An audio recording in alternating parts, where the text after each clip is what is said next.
जय हिंद बच्चों, स्वागत है अपने इस YouTube चैनल में। बच्चों, आज की इस वीडियो में एक बार फिर से हम कक्षा 12 के विद्यार्थियों के लिए ज्योग्राफी यानी भूगोल के मोस्ट इम्पॉर्टेंट क्वेश्चन लेकर आए हैं, जो 2024 बोर्ड एग्जाम के लिए बहुत ही महत्वपूर्ण रहेगा। तो चलिए देर न करते बच्चों, हम देखते हैं पहला क्वेश्चन, जो बहुविकल्पी क्वेश्चन से शुरू होगा। पहला क्वेश्चन है कि भूगोल का जनक किसे माना जाता है। 4 ऑप्शन आपके सामने दिया रहेगा: हिकैटियस, कांट, इराटोस्थेनीज, टालमी। तो बच्चों, भूगोल का जनक जो है इराटोस्थेनीज को कहा जाता है। किसको कहा जाता है बच्चों? इराटोस्थेनीज को कहा जाता है भूगोल का जनक, यानी फादर्स ऑफ ज्योग्राफी। भूगोल का जनक जो है इराटोस्थेनीज को कहा जाता है। तो दूसरा क्वेश्चन देखेंगे, निम्नलिखित में से किस महाद्वीप में जनसंख्या वृद्धि सर्वाधिक है। निम्नलिखित में किस महाद्वीप में जनसंख्या वृद्धि सर्वाधिक है? अफ्रीका, एशिया, दक्षिण अमेरिका, उत्तरी अमेरिका। तो बच्चों से यहाँ सही जवाब क्या हो जाएगा? यहाँ सही जवाब ए हो जाएगा, अफ्रीका हो जाएगा। क्या हो जाएगा? अफ्रीका महाद्वीप में। अगला क्वेश्चन है, विश्व में न्यूनतम जनसंख्या घनत्व वाला महाद्वीप कौन सा है? Africa, Europe, Australia, America. विश्व में न्यूनतम जनसंख्या घनत्व वाला महाद्वीप कौन सा है? तो बच्चों यहाँ सही जवाब जो है सी हो जाएगा, ऑस्ट्रेलिया हो जाएगा, ऑस्ट्रेलिया महाद्वीप। अगला क्वेश्चन है, भारत में नगरीय केंद्र निम्न में से किसका संकेतक है? भारत में नगरीय केंद्र निम्न में से किसका संकेतक है? जोखिम भरे कार्य, कम वेतन पर कार्य, अल्प पोषण, ये सभी। तो सही जवाब बच्चों जो है क्या हो जाएगा? डी हो जाएगा, ये सभी हो जाएगा। दो देशों के मध्य व्यापार कहलाता है अंतर्देशीय व्यापार, अंतर्राष्ट्रीय व्यापार, वाह्य व्यापार, स्थानीय व्यापार। बच्चों सही जवाब यहाँ जो है बी हो जाएगा, अंतर्राष्ट्रीय व्यापार। यानी दो देशों के मध्य व्यापार को जो है अंतर्राष्ट्रीय व्यापार कहा जाता है। भारत में निम्नलिखित में से किस प्रकार की सड़कों की लंबाई सर्वाधिक है? भारत में निम्नलिखित में से किस प्रकार की सड़कों की लंबाई सर्वाधिक है? राष्ट्रीय महामार्ग, राज्य राजमार्ग, जिला सड़कें, ग्रामीण सड़कें। तो सही जवाब बच्चों क्या हो जाएगा? भारत में निम्नलिखित में से किस प्रकार की सड़कों की लंबाई सर्वाधिक है? सही जवाब यहाँ डी हो जाएगा, ग्रामीण सड़कें। दक्षिण पूर्व मध्य रेलवे मंडल का जो है मुख्यालय कहाँ स्थित है? दक्षिण पूर्व मध्य रेलवे मंडल का मुख्यालय कहाँ पर स्थित है? बिलासपुर, भुवनेश्वर, सिकंदराबाद, कोलकाता। सही जवाब बच्चों यहाँ जो है ए हो जाएगा, बिलासपुर हो जाएगा।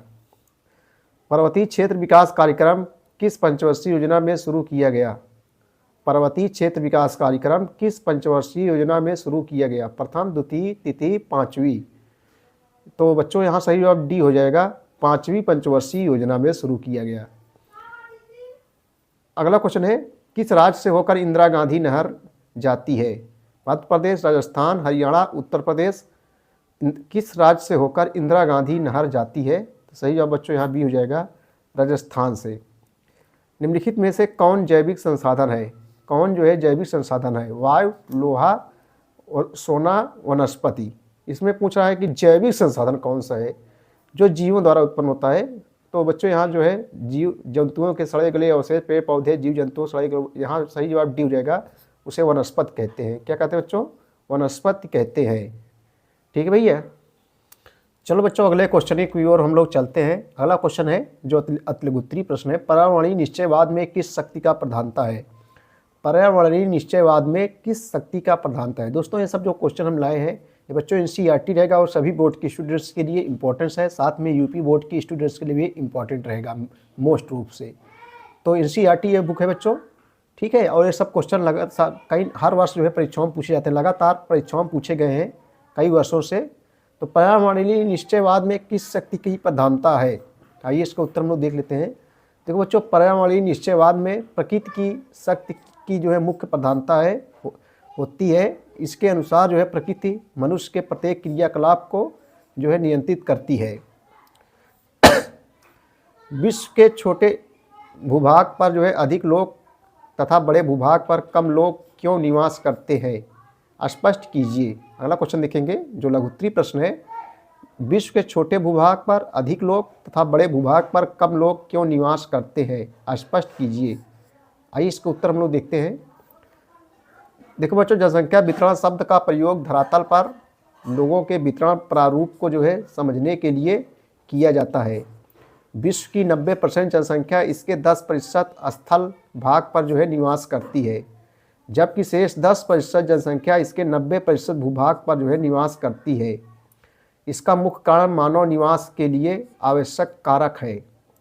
जैसे जल की उपलब्धता, समतल एवं मंद ढालों वाले मैदान, सुखद एवं सम जलवायु, सम माने होता है बराबर, सम जलवायु, उपजाऊ मृदा, मृदा माने होता है दोस्तों मिट्टी, उपजाऊ मृदा, खनिज की उपलब्धता, नगरीकरण, औद्योगिकरण तथा जो है सामाजिक एवं सांस्कृतिक कारक। उपयुक्त कारक नदी घाटियों, समतल जलोढ़ मैदानों एवं समुद्र तटीय भागों में जो है आसानी से उपलब्ध होते हैं, इसलिए इन क्षेत्रों में मानव निवास का केंद्रीकरण जो है पाया जाता है।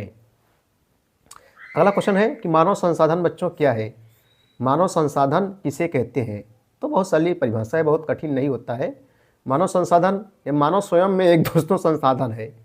मानव जो है स्वयं में एक संसाधन है। जैसे बच्चों हमारे घर में बहुत सारे सामान होते हैं, आप लोग देखते होंगे, तमाम मशीनें वगैरह, तमाम चीज़, चूल्हा चौका, सब दोस्तों ये जो है संसाधन है। और मानव भी स्वयं एक क्या है भैया? एक संसाधन है, जिसमें गुणात्मक सुधार लाकर जो है इसका व्यापक पैमाने पर उपयोग संभव है।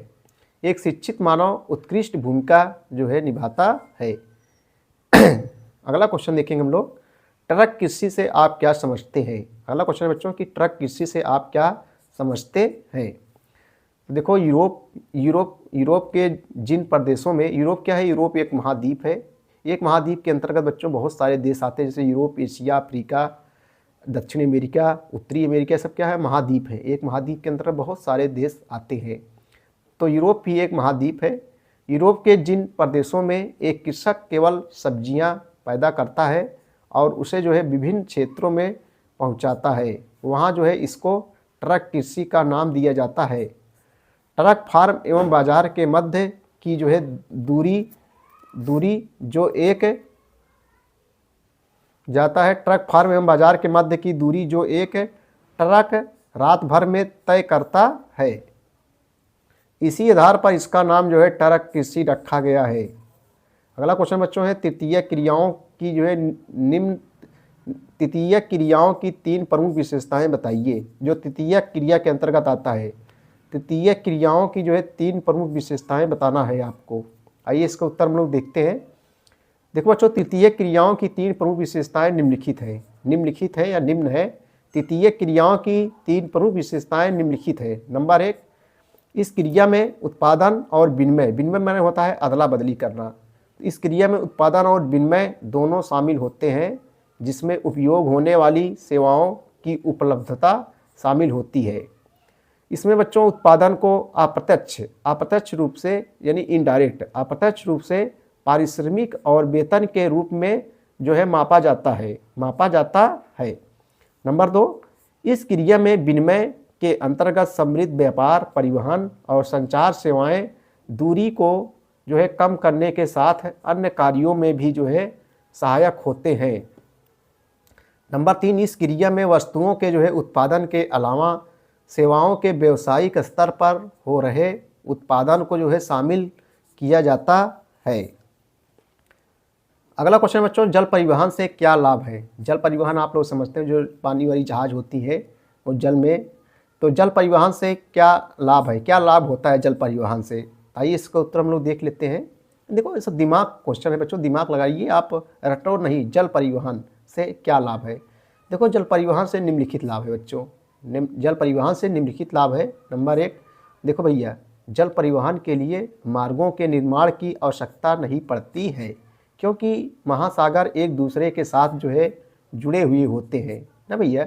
महासागर एक दूसरे के साथ क्या होते हैं? जुड़े हुए होते हैं। नंबर 2, जल में घर्षण कम होने के कारण जो है ऊर्जा की लागत भी कम आती है। जल में घर्षण कम होने के कारण ऊर्जा की लागत जो है भी कम आती है। इससे भारी सामानों की लंबी दूरी के परिवहन में तथा जो है अंतर्राष्ट्रीय संचालन में आसानी होती है। नंबर 3, स्थल परिवहन की अपेक्षा जल परिवहन में जहाज़ों द्वारा जो है अधिक सामान का आयात निर्यात किया जा सकता है। आयात माने जो वस्तु लाई जाती है उसे आयात कहते हैं, जो वस्तु किसी दूसरे देश में भेजी जाती है उसे निर्यात बोलते हैं। अगला क्वेश्चन बच्चों देखेंगे हम लोग, व्यापार संतुलन किस प्रकार किसी देश के आर्थिक विकास का सूचक है? व्यापार संतुलन जो है किस प्रकार किसी देश के आर्थिक विकास का जो है सूचक है? आइए इसका हम लोग उत्तर देखते हैं। आइए इसका उत्तर देखते हैं। व्यापार संतुलन किस प्रकार एक किसी देश के आर्थिक विकास सूचक है। व्यापार संतुलन यह दिखाता है कि देश वस्तुओं को बेचने पर कितना धन प्राप्त करता है तथा खरीदने पर जो है कितना खर्च आता है।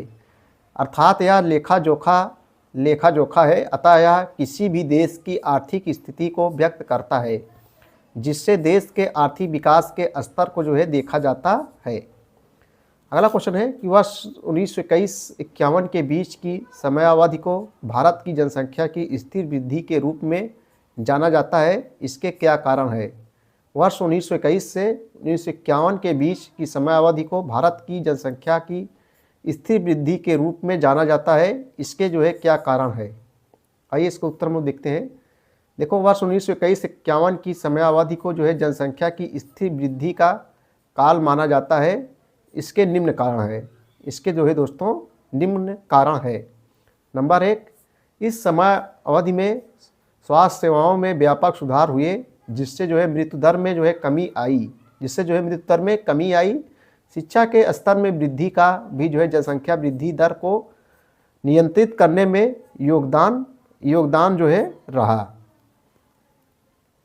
नंबर 3, परिवहन एवं संचार साधनों के विकास ने खाद्यान्नों के वितरण को जो है सुगम जो है बना दिया है। तो बच्चों, ये थे ज्योग्राफी के मोस्ट इंपॉर्टेंट क्वेश्चन कक्षा 12 के विद्यार्थियों के लिए। वीडियो देखने के लिए बहुत बहुत धन्यवाद। Thank you.